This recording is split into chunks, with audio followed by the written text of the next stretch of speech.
Well, thanks. You know, education has become one of those issues in our country that is bringing people from the left and the right together to take back ownership and responsibility and accountability over what their kids are taught in schools. And I think that's a good thing. Praise be to God. Waking parents up to how their kids are taught, what they're taught, and why it matters in their family life and in society.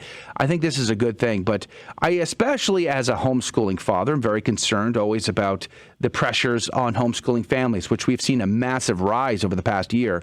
And joining us right now to discuss all this, Rosario Riley, Aquinas and Classical Education for Catholics. Good morning to you, Rosario.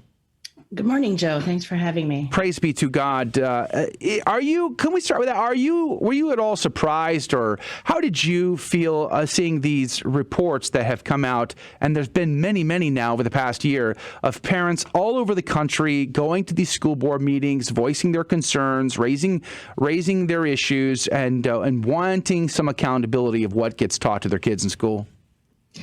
Surprised? Not really, no.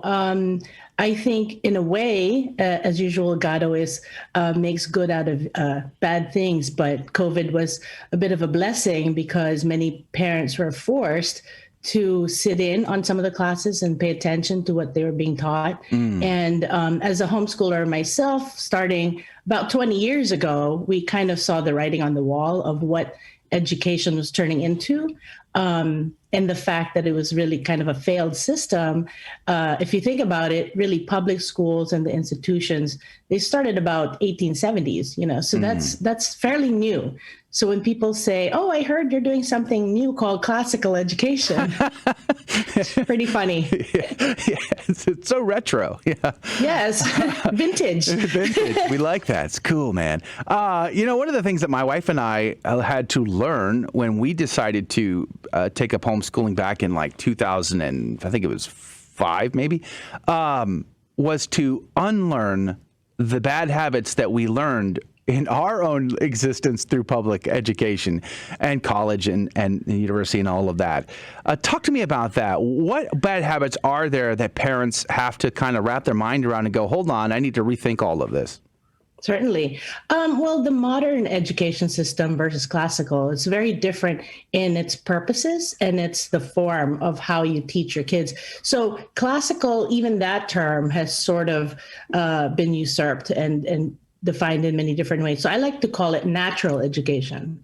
So just go back to Aristotle and people who taught about the nature of man, right?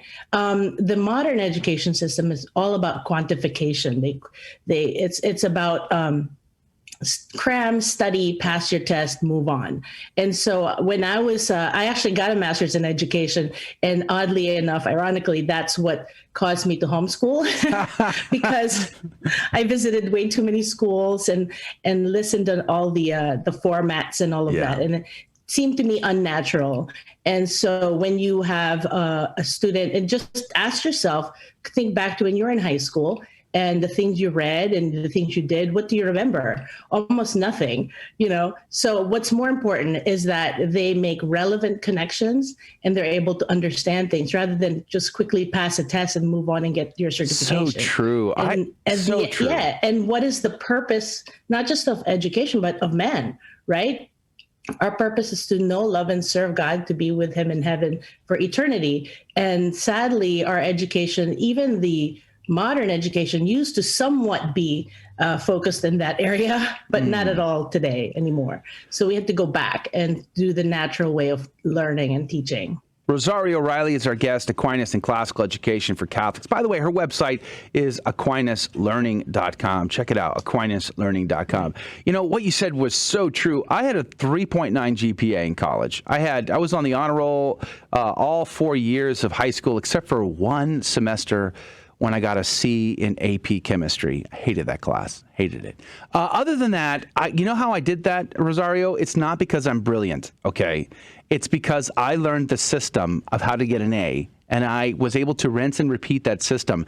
And the moment that I realized that this thing was not good was I was sitting in a C++ programming class next to a 10-year-old. And the 10-year-old, this was in college, and the 10-year-old knew exactly what was going on. He understood everything, and I was lost. I hadn't the slightest clue what we were doing or talking about, and I got an A- in that class because I knew the system. And I think that's at the heart of what we're talking about here. What is the point to having a grade on a paper if you don't absorb any of the information? It almost seems like all the way up until master's level education or even a doctorate program, everything underneath of that is focused on simply going through the motions. And you only learn real information when you get to that level. Do you see it that way? And is classical education the antidote to that? Absolutely. I mean, again, going back to my high school career, I read a lot of great books. I went to a great Catholic high school, but many times I chose to do the Cliff Notes, just so I could go through the system, like you said, and beat that and get my A. Whereas with classical education, at Aquinas Learning, we teach content in 3 columns or 3 cycles, and then we repeat it. So for one thing, where else have you seen where a child can learn, let's say, Greek history 1 year, and then 4 years later, they're going to learn that again. And then 4 years later, they will learn it again, but at a higher level. So we repeat 3 cycles of content. And at the same time, we're focusing on skills because they're really 2 different things, right? So writing, reading, thinking, reasoning, those skills are being taught at a customized level as they get older. So we teach all the way through 12th grade. And in order to really get an understanding, you really need to pass information more than once. Otherwise, you are doing that cram, read, study for the test, study guides, get your A, move on. All right. Drop the information. Hold that thought. One of the great things that I saw in my own children's lives through the effort of homeschooling, which, by the way, my wife mostly does. I'm just the principal of the school. She does everything else, almost. Was that my son, my oldest son, which is what motivated us to take up homeschooling. He was, we adopted him. He had an incredibly difficult toddlerhood in his biological family that required someone to come to the rescue, which by the grace of God, we were able to participate in. And we weren't able to keep him in school. We tried. We get a phone call every day from his principals and teachers to come rescue them from him. And we were at our wits' end, and we looked to homeschooling, which we did not think we were qualified to do. We don't have PhDs in education, master's levels education. We weren't teachers. So we jumped into this and very naively, but we immediately saw that he began to learn very quickly. He began to learn to read very quickly. He became a voracious reader and a learner. And I think it was because we changed the methods and we eliminated the distractions. And we were obviously able to control the information in a big way, too. I think that's really an important point and a benefit to homeschoolers, wouldn't you say? Absolutely. For one thing, I tell all my parents to read Philippians 4:6-9, because there is the secret to everything in education, because St. Paul tells us if there's anything worthy of praise, anything that's beautiful, really the true, good, and beautiful, those are the things that you see in him, St. Paul. So in the same way, your students or children, what they see in you, you are the model, you're the example, do them. So, and then the God of peace will be with you. Isn't that what we want? I mean, so what you hit upon is very important. The fact that, it's not about qualifications or expertise. Nobody said, okay, do you have a master's in parenting? No, not really. So, you have to have the confidence that God deserves, as one of my mentors used to say. That changed my perspective on homeschooling. The confidence that God deserves. I like that. I'm going to steal that. It's pretty brilliant. Yes, please do. Rosario Riley is our guest, Aquinas in Classical Education for Catholics. Well, let's talk about the pressures, though. As homeschoolers, we enjoy our freedoms. Some states are easier than others, and that's always been the case. But I feel like the pressure is about to get even more challenging for us because so many have gone to homeschooling this last year. I mean, the pandemic forced a lot of people to go into homeschooling, number one. But number two, I think a lot of those families were like, holy cow, this is actually pretty good. We actually like this. We like the benefit we get out of this, and we may stick with this. And so I think a lot of these, like the teachers' unions, and they're going to start to apply a lot of pressure on policymakers to apply pressure to us homeschoolers. Do you see that? Absolutely. I mean, I'm actually surprised that hasn't happened already. We were always anticipating they're going to need to, just like Europe, a lot of countries in Europe have done, where they shut down homeschooling because it's a free flow of ideas. And that's not something that the left wants, really. You know, they don't want you to have your own thoughts. So one of the things that we teach at Aquinas Learning, I think is very important, is philosophy and logic. You know, and even from kindergarten on up, we have oral presentations. We're training people to think on their own, to have reason, and to be able to express themselves properly and eloquently. And that way they can become the philosopher leaders, you know, philosopher kings of the future. That's our hope. And we're trying to do it as fast as possible before they catch on that this is happening. You know?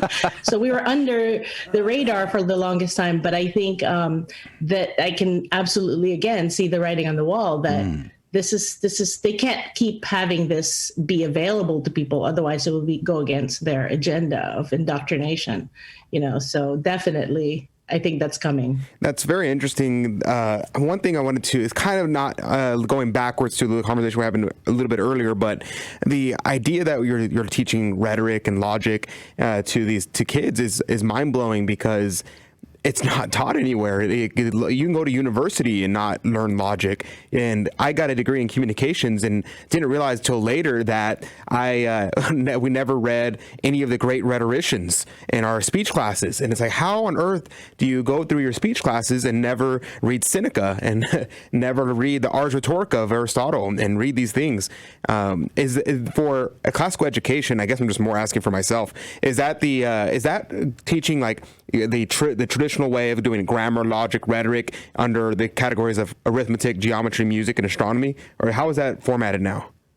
Yes, so it is the 7 liberal arts, absolutely. And again, when I was saying classical education, that terminology has been defined in many different ways. You often hear that they teach the grammar stage, logic stage, and rhetoric stage. But if you look back again in the medievals, when they used to use these terms, it was the grammar, logic, rhetoric skills. So, and it's skills being taught throughout their years, not just, you know, at one stage of their lives. And so you have a 4-year-old who asks questions. That's in the rhetoric quote stage, but really it's a skill at their level. And then the quadrivium, where the mathematical knowledge, really, you know, arithmetic, geometry, math in shapes and forms. And then you have astronomy, which is really math in shapes, forms with distance. And my favorite is harmonics. They used to teach that. And harmonics was poetry, math, music, you know, things like that, in order to get the human mind ready for the sciences. And the sciences, not just being the natural science that we're familiar with, you know, biology, chemistry, that's the lowest science. That's natural science. Then you have philosophy, then you have theology, and you have metaphysics. And you're right, the modern education system back from the Enlightenment, they sort of canceled out philosophy, theology, metaphysics. They took it out and decided they're just going to come up with their own ideas and not stand on the shoulder of giants, you know. So I agree with you that you really, and the person that inspired me to really add logic, philosophy in the high school level was late Justice Scalia. He said, it's incredible to me that logic is not being taught in school these days. And from his perspective, I'm sure he saw a lot of illogical things coming in front of him. So that is something that we've found that to be very successful at Aquinas Learning. And we have my own sons, 3 of them are in college now, Benedictine, Ave, and Christendom. These are colleges they chose. And they chose it because we turned their gaze to what is true, good, beautiful. And one of them actually wants to major in philosophy even, you know, so that's not normal in modern ed. Right. Yeah. Praise be to God. That's amazing. Yes. You know, even looking at my own children, my oldest is 23 with 3 kids of his own. Praise be to God. Married. My others go all the way down to 5, going on 6. So we have a spread. And looking at them, my mind is blown away by by their capability, their intelligence, their articulation, how well read they are, their ability to play musical instruments, to write, to paint. I mean, they seem so well rounded, but they've been receiving this more classical education that I never received, and it seems so incredible to me to see that. Do you think you will see a resurgence, even like in Catholic schools? To be honest, that's one of the reasons why we didn't go to Catholic schools. We weren't seeing this type of thing going on in Catholic schools. Do you see that? I'm sure there are some better than others, but what is your opinion of that? Yes, there's always a variety, but there is definitely a resurgence. Going back to the increase in homeschoolers due to current circumstances, the way I differentiate it, because they do need to be handled a little differently, is that we are homeschoolers. We've been homeschooling based on our philosophy of education for a long time. And the new people that are coming in due to COVID and all, we call them crisis schoolers, right? Crisis homeschoolers. And so we understand that. And so we try to ease them into homeschooling. So there definitely is a move toward the classical model. I see it in the 5-day-a-week school. We run what I call a hybrid homeschool program, which is we meet once a week, full on uniforms, PE, the works, because these are some of the things that we homeschoolers used to miss, right? Because we loved school. So we wanted to have some of that classmates. And so, like I said, when we started in 2009, my kids have had classmates since then. So it's not a random collection of clubs or classes that we attend. And we have an actual curriculum we follow. But the 4 days out of the week, they homeschool. So there's a lot of not just a move toward classical, but different types of models. There are 3-day-a-week, hybrid schools that I call them hybrid schools because they meet 3 days a week like a school. And then 2 days a week, they do things at home with their parent. Whereas we're a hybrid homeschool because we only meet once a week. And then 4 days a week, they have home education or home studies. But it's funny to me that you didn't bring it up because usually the first thing that new homeschoolers ask is, what about socialization, right? You know that drill. They're too social, darn it. I think there's too much socialization, and I have to always cut back because I have to remind my wife we're homeschoolers, okay? We're not out of homeschoolers, we're homeschoolers. That's right. And so there's so much more flexibility. And one of the things you mentioned was music and instruments. One of the things I learned from a mentor before too is that, Plato even said, music forms the soul, right? Gives virtue. And so when I learned that, unfortunately, it was like at my third child, I stopped asking them, well, do you want to do piano again this year? It's like, you don't really ask your kids, do you want to do math again this year? So it's just part of our curriculum. They would love if I asked them that. They'd be like, no, we're kind of done. Yeah, sure. No, thanks. No, thanks. We're almost out of time here, but I think it's not a surprise. We've seen so many ills in society, and it goes back to we have stopped teaching people to think and reason logically for generations. So, of course, bad decisions are made in conjunction with the lack of faith and everything else. So let's get back to the classics. Rosario Riley, Aquinas and Classical Education for Catholics at AquinasLearning.com. Thank you for your time today. God love you, and God bless you. You're welcome. Thank you, Joe.